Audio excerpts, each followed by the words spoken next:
The views and opinions expressed in this program are those of the speakers and do not necessarily reflect the views or positions of any entities that they represent. This program is intended for educational purposes.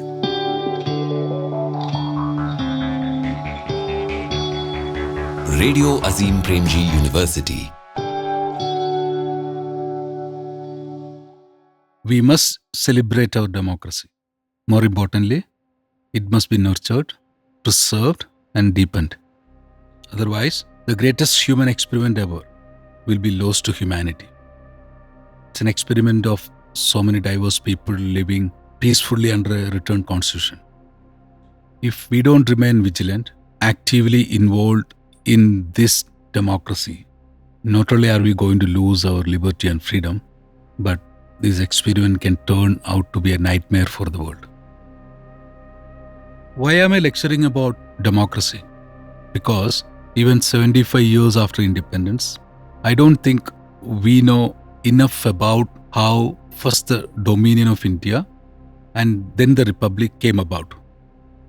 And more importantly, how close India was to Balkanization. Balkanization refers to the possibility of a united land splitting up into several smaller administrative units who are competing against each other. For the first time, we will meet several new characters on the margins of history till now, several new villains who are almost forgotten to history, who all played very crucial role as Indian dominion was about to be born in the August of 1947. This podcast will identify characters and people who were both conspiring to balkanize and who are quietly preserving it.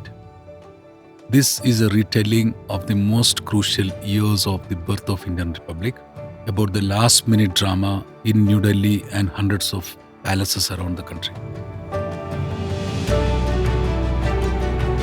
Hello, my name is Josy Joseph. Welcome to my podcast, The India Project. At the stroke of the midnight hour, when the world sleeps, India will awake to life and freedom. Episode 1. The Princely States.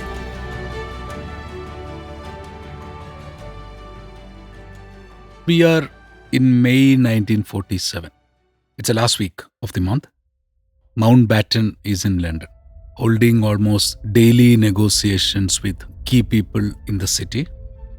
And he has a core argument, which is that the original plan of the British Empire to withdraw by June 1948 needs to be speeded up.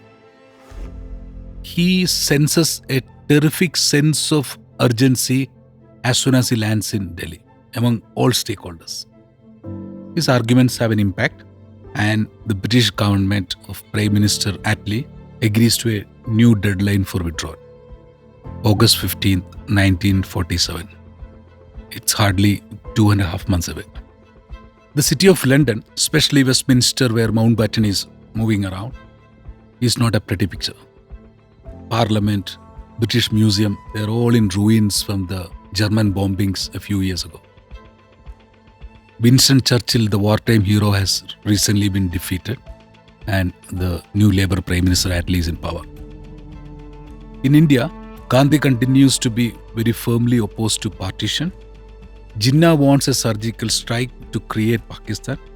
Nehru, Patel and rest of the Congress party is coming around to accept that partition is inevitable. If you look at the map of British India in May 1947, it has two shades.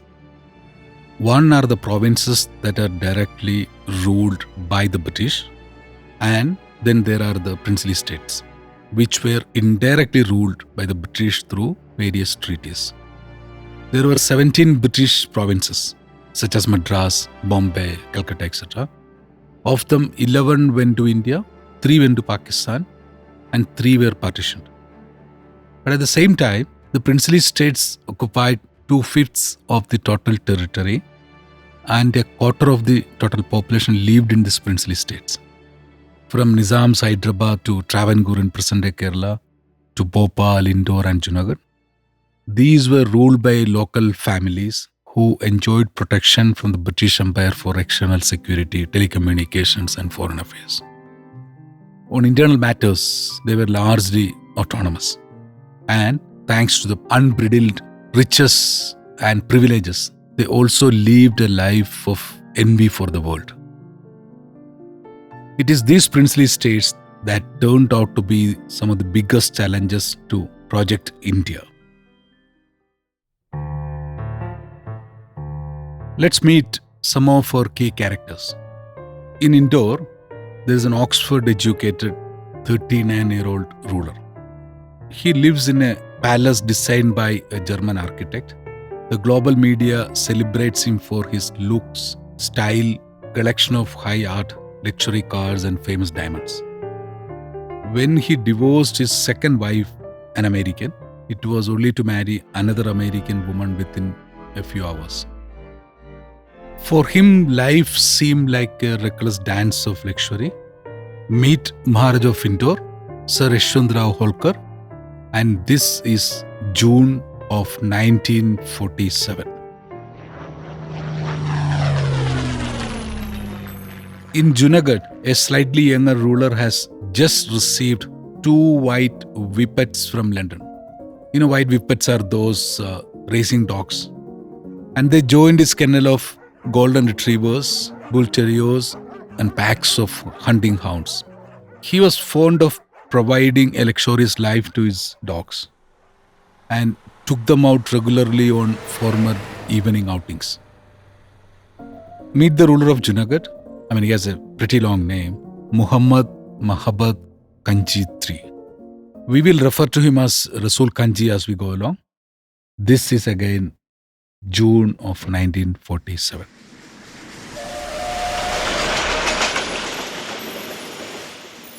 A few hundred kilometers away from the dog-loving ruler of Junagadh, we have this guy, yet another ruler, older by almost a decade.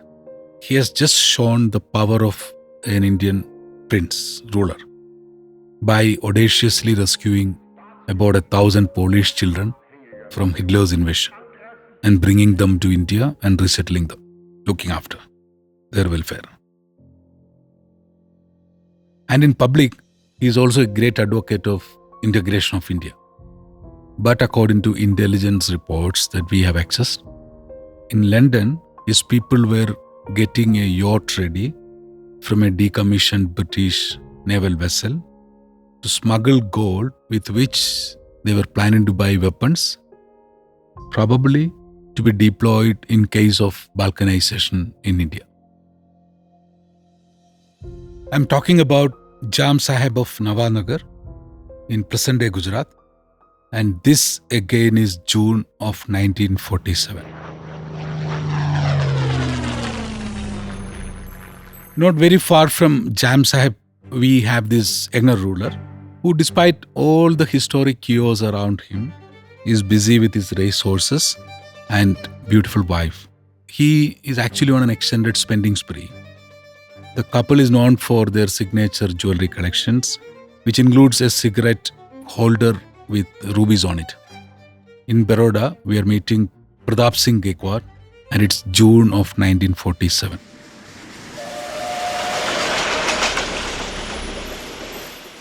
Down south in present-day Kerala, there is his brilliant legal mind. He is advising the royal family in securing the independence of Travancore. He is in advanced stages of planning, including printing on currency, sending his own envoys, and drawing up a constitution similar to that of the United States.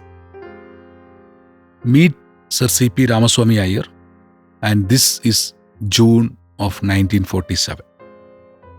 Remember this name CP, because as the story progresses, we will realize that the conspiracy and ambition of the major princely states to secure their freedom was also a secular project. There were Muslim rulers and Hindu rulers. There was a legal brain of Sir CP playing a crucial role in all of it. On the other side, the cabinet mission recommended a 3-tier constitutional structure for the future of India.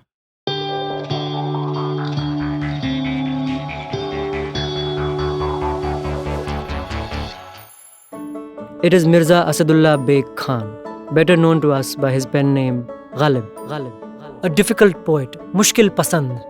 A ghazal is actually a type of a poem. It's not a type of a song or a way of singing.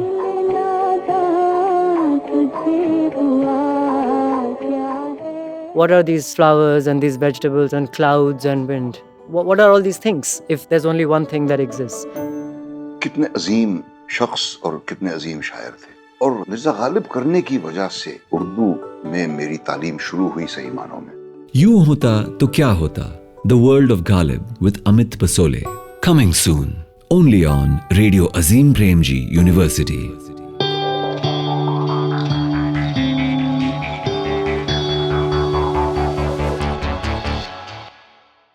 Now let's meet the other camp, the camp of our heroes, the men who have largely remained on the margins of history, but who played a very sterling role in ensuring that India did not split up into a million pieces.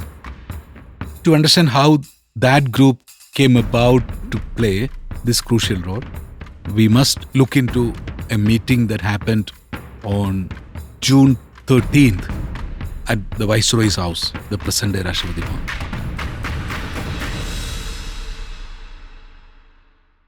In attendance was Mountbatten, Nehru, Jinnah, Patel, Kripalani, and others.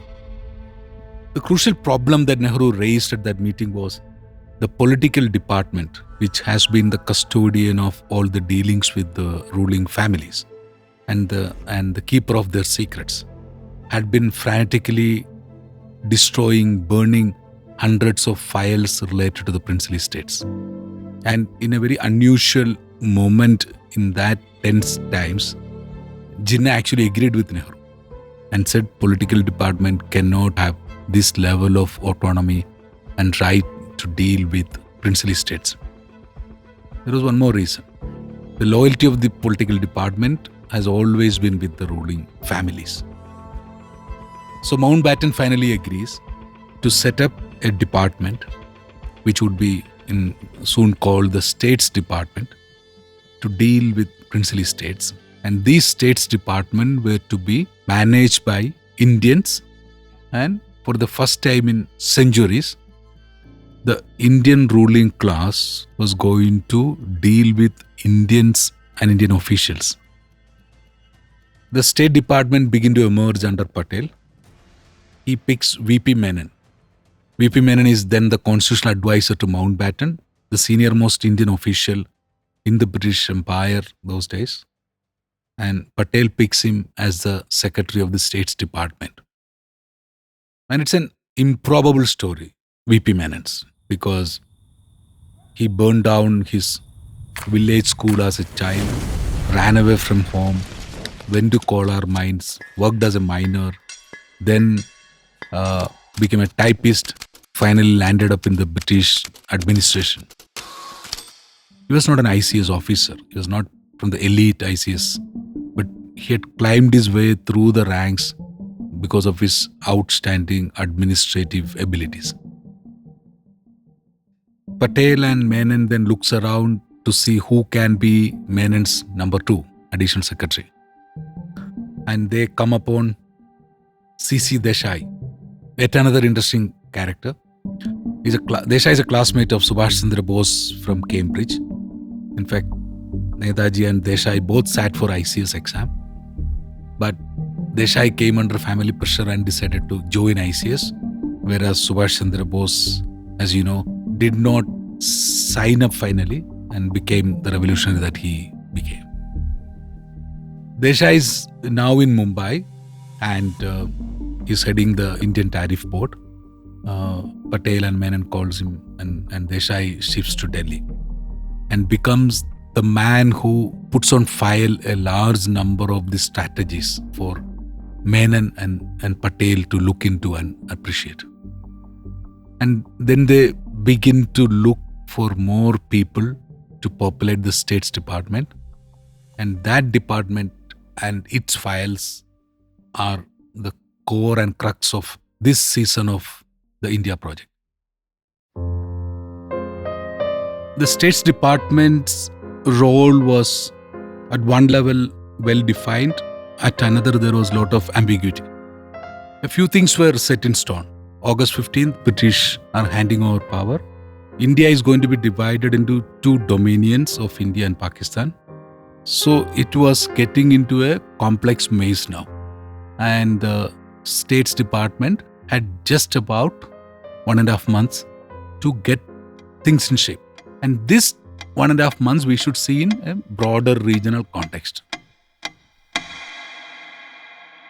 Few years before this, Burma was separated from India. Originally Burma and India were part of the same British administration. There was not even a single road connecting Burma and India those days. Even then, it took 3 years to separate the administration of Burma from British India. And here we have 35-40 days hardly to divide almost 1/4 of the world population and put in place two dominions and deal with over 565, at least 565 princely states. So the State Department was now walking into a minefield of egos that they have never dealt with. So within the large solar system of princely states, there were primarily three kinds of players. One were very pro-India, great supporters of freedom struggle. The second group was ambivalent. While in public, most of the ambivalent people did say that we are part of India, but in private, they were conspiring to see if they could secure freedom. And I think even rulers of places like Baroda belongs to that. The third was almost like an axis, almost like a corridor that runs from down south Travancore through Mysore, Bhopal, Indore, Junagadh into Pakistan. It was almost like a corridor through the heart of India where the rulers were, and I missed out Hyderabad, rulers were very keenly committed to securing their freedom. And they were not willing to give up on that till the last moment. The first clear roadmap of the future of India without the British Empire was drawn up by the Cabinet Mission in 1946. It had recommended a 3-tier structure for the future of India. At the top of it was to be a Union of India. So in the winter of 1946, to be precise, on the 9th of December, the Constituent Assembly began its meeting. And in the beginning, as you know, we only had one Constituent Assembly for India and Pakistan because it was one unified India. 5 days after the assembly began, Pandit Nehru rose up to place his resolution and deliver probably the firmest warning to princely states to tell them that India is going to be a republic forever and have no doubt about it. आज़ादी का जिक्र हमने बहुत किया, Republic के लफ्ज का जिक्र हमने अब तक ज्यादा नहीं किया था, हालांकि हुआ है, लेकिन आप खुद समझ सकते हैं कि आजाद हिंदुस्तान में और हो क्या सकता है सिवाय रिपब्लिक के, कोई जरिया नहीं. We had a closure to this in 1950 with the passing of the Constitution of India. The Dominion of India became the Republic of India, and the Constitution of India replaced the Government of India Act of 1935 as the country's fundamental governing document.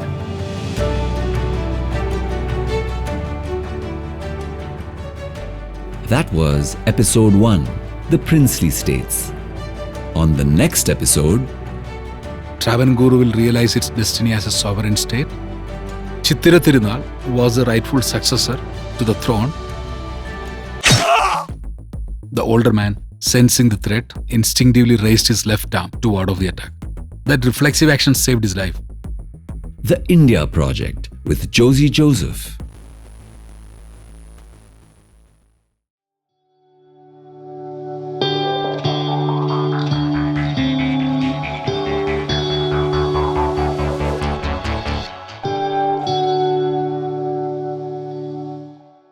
And that was The India Project by Josy Joseph.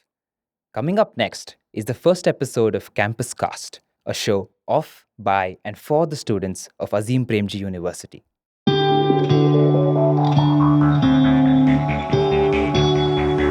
Radio Azim Premji University.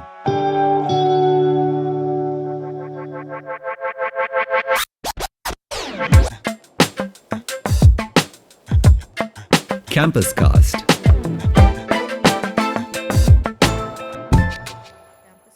Hi, this is Campus Cast on Radio Azim Premji University. This is Shreya from MA Economics first year. और आज है Republic Day. So सबसे पहले जय Hind. I wish you all a very happy Republic Day. This is our first episode and also a historic day for our country. What's better to start the show than to listen to the mix of our students reading the preamble of Indian Constitution. We, the people of India. The people of India. Having solemnly resolved to constitute India into a sovereign, socialist, secular, democratic republic, and to secure to all its citizens justice, social, economic, and political liberty of thought, expression, belief, Faith. and worship. equality of status and of opportunity, and to promote among them all fraternity, assuring the dignity of the individual And the Unity. and integrity of the nation. in our Constituent Assembly, this 26th day of November 1949, Do hereby adopt enact, and give to ourselves this Constitution.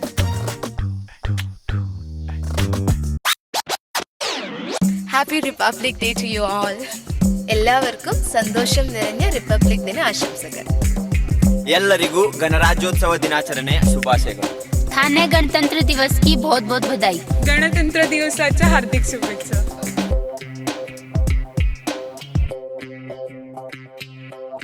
Campus Cast is the voice of the campus, where you can share your thoughts and opinions. Let's go straight to Anubhav and Priyanshu to find out more. Campus क्या कहता है? Campus Campus. क्या कहते हैं? Hi, this is Priyanshu. And this is Anubhav. And we're gonna go around the campus to know कि campus क्या कहता है. Tell me one thing that you like about India. तो मुझे इंडिया का खाना सबसे ज़्यादा पसंद है. तो एक बार मैं राजस्थान गई थी, वहाँ मैंने चूरमा दाल बाटी खाया, वो मुझे बहुत पसंद है. ऐसे मुझे butter naan, chicken. The way we express and the democracy. Sarojini market. पड़ोसी कैमरे की जरूरत नहीं है, आपकी जन्म कुंडली हमेशा साथ लेके घूमते हैं. Diversity and how fast we can change or adopt. Freedom. Shahrukh Khan and rasmalai. Family culture. बड़ा पाव, पनीर बटर मसाला. खाना बहुत अच्छा है, खाना ना चेंज करे बस. तीखा भी मिलता है, अच्छा भी मिलता है, मीठा भी मिलता है बस. Probably pigeons, not seen in any other country. The politics. Bangalore's weather. IPL. चूड़ी गली जहाँ पे चूड़ियाँ मिलती है. आएंगे कभी तो हम चूड़ी दिलाएंगे आपको. आलू टिक्की. Those stickers that you see behind autos where everybody is just like tearing their t-shirt and standing and there's a sticker behind the auto randomly. Indian streets. Rasgulla. The diversity in weather, from how different it is in north and in south. Momos मेरे favourite है. Bangalore's weather. The rasmalai. Girls. So our favorite part about India is the song Bhool Bhulaiya. Tang tang tang tang tang tang. और आलू टिक्की. The languages. What I really like about India is कि हर बात में नजर लग जाती है. It's like Tamil, Bengali and also Urdu. Like it's not spoken much but still. हाँ, उसी के साथ मुझे रसगुल्ला, ये कहते हैं छेना और वो बहुत पसंद है रसमलाई. और आपने कभी पका हुआ दूध पिया है? बहुत अच्छा, बहुत अच्छा. Campus. क्या कहता है? Campus. Campus. क्या कहते हैं? डाइवर्सिटी, अपॉर्चुनिटी, फ्रीडम, कंफर्ट और खुशी, ये सारी चीजें हम खाने में ढूंढ लेते हैं. बस वैसे ही हमारे बच्चे बाहर जाने के बहाने ढूंढ लेते हैं. चलिए लेट्स टेक यू कैंपस के बाहर on a quick trip with Hitika.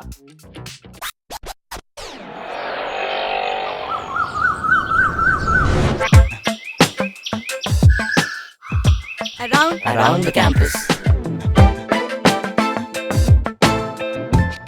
हे हाय, मैं हूँ हितिका और इस सेगमेंट में आपको मिलेंगे बजट फ्रेंडली आइडियाज अपने फ्रेंड्स के साथ एक फ्रेंडली टाइम स्पेंड करने के लिए. अब देखो, I know assignments, test, classes के बीच टाइम निकालना थोड़ा मुश्किल हो जाता है. इसीलिए तो मैं आपके लिए लाई हूँ एक quick trip just 20 minutes away from our campus, Thevakkanahalli. Okay, let me repeat that. Thevakkanahalli. यहाँ एक सुंदर जगह पेड़ पौधों से घिरी, चिड़ियों की चहचहाहट के साथ खुले आसमान के तले एक छोटी पहाड़ी पर बना धम्मगिरी बुद्ध विहार। जानते हैं इस जगह के बारे में यहाँ के मुख्य भिक्खु से? I am Bante Anuruddha.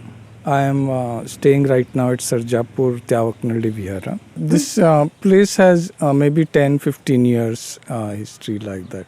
So the nearby villagers, they wanted to build something here. So initially they put a Buddha statue. So the statue was removed. So then maybe 3 years back they finished building that structure, which is an assembly hall. Yeah, this is part of like this Ambedkarites, they wanted to build this. और पता है क्या, यहाँ घूमते घूमते मुझे देखा कि the architect of our constitution, Dr. B.R. Ambedkar, has his photo inside this temple. और रिपब्लिक डे से बेहतर और कौन सा ही दिन हो सकता है डॉक्टर B.R. अम्बेडकर का बुद्धिज्म से नाता जानने के लिए? Ambedkarite Buddhism is more modern in the sense it's not monastic actually. It was called Navayana and it's a people-oriented approach. So the precise form of how to do that is not clear many times. As monastics, we approach only from Theravada. But yes, he is committed to Buddhism and he wants people to practice Buddhism. And a lot of it is, as I said, it's modern Buddhism. Even Western Buddhism is many times non-monastic. To know more about Navayana Buddhism, go check out the show notes of this episode. Can the students also come here? Yeah, definitely. They can come and especially the assembly hall is very peaceful. Once you open the windows and even in summer it's very cool also. So I can guide the meditation. Basically always people do breath meditation initially, body awareness. So as you stay in a group and you have the right aspiration and intention, you can meditate definitely. You can come and do that here. और पता है, मैंने एक greeting card में एक बार पढ़ा था, the best kind of friend is the one you can sit on a swing with, not say a word, and leave feeling like it was the best conversation you ever had. और पता है, धम्मगिरी में ऐसी conversations तो बिल्कुल हो सकती हैं. Try कीजिएगा कभी. And hey, if you'd like to share your favorite getaway spots around the campus, write to me at campus.radio@apu.edu.in. Happy Republic Day. And now I'm gonna leave you with some beautiful sounds from Dhammagiri.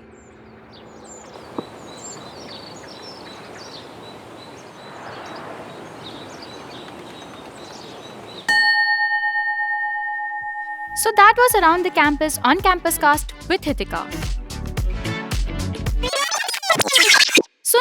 सुनो, आज की ताज़ा खबर तो ये है कि today is the first episode on Campus Cast at Radio Azim Premji University. And if you want to know what's happening next week at the campus, you are exactly at the right place. Because Khushi in our show notice board will tell you all about it. Hello, Namaskar. I am Khushi. I will be doing the very first notice board. Notice board brings you the upcoming news and all the happenings at the campus. We have news from the alumni department, we'll be talking to Nancy from placements and much more. So, alumni meet is going to happen on 4th of February. To find out more about alumni meet, we spoke to Padma Nair.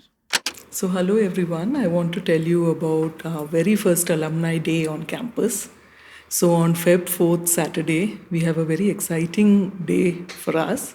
We have all our alumni from across all the batches, right from 2013 to date with us. But we have a fun agenda for them. Some meet and greet for them to know each other. Little bit of university business after that. Maybe back to the classroom and a treasure hunt. Maybe some sports and maybe open mic. Does that sound exciting enough? And if it does, do join us. All you alumni out there, come into campus. We are waiting to meet you. See you. Placements have started from January 23rd and yes, it is going to go on till March. And here is Nancy Johnson from Placement Cell. We find most of us, we have a desired career. We have an objective for the career. So campus placements or the placements generally plays a very important role in a student's life. Reliance Foundation is like a much awaited organization looking forward for the students who are opting to work for social sector.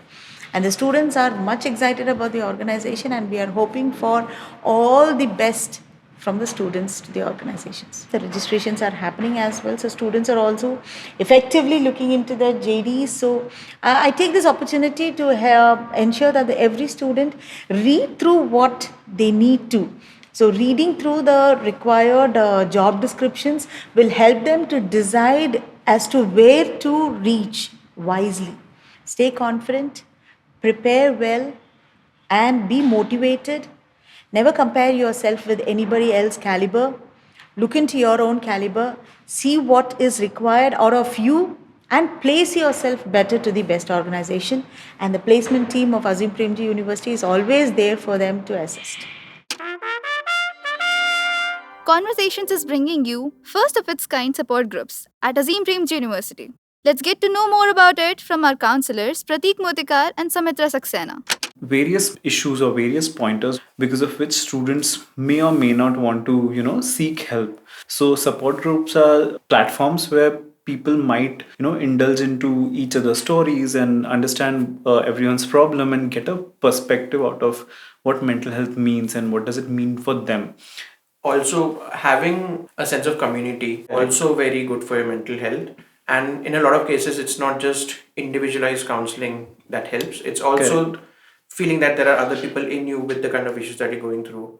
A sense of having a sense of belongingness, a sense of belonging in a community. So that's why we thought that having support spaces where people can also interact with each other and hear about how others are coping with similar issues, we thought that would be a very good thing for everyone's mental health. We are starting by the first week of February mostly. We'll be sending the mail as soon as possible, and people are welcome to join. Why is it named In the Room with Men? It's a good question, and people might think that we're being exclusionary, but the reason also is that men are pretty isolated if you look at all the statistics. And in terms of anything, in terms of suicide rates, in terms of feeling that they have someone to reach out to when they're feeling low, which is why we wanted to design a support group specially for men, because they don't have any other space. Queer and Here, I think, is a support group which is being started by two of our counselors who are trained as queer affirmative practitioners. Okay, so they understand the nitty-gritty of it better, and they understand the kind of support queer community needs, kind of issues they go through, and not everyone, as I said, not everyone in the community may understand. They may empathize, but not everyone understands what they go through. So it's again an open forum for the queer community to come and express themselves. I'm Khushi, and you were listening to Notice Board on Campus Cast. Until next time. So that was our first episode on Campus Cast at Radio Azim Premji University. This was my time. Stay tuned and फिर मिलेंगे एक नए episode के साथ. तब तक के लिए do whatever you want to do, man. But actually, why don't you write to us what you would like to hear on Campus Cast and give your valuable suggestions at campus.radio@apu.edu.in. campus.radio@apu.edu.in.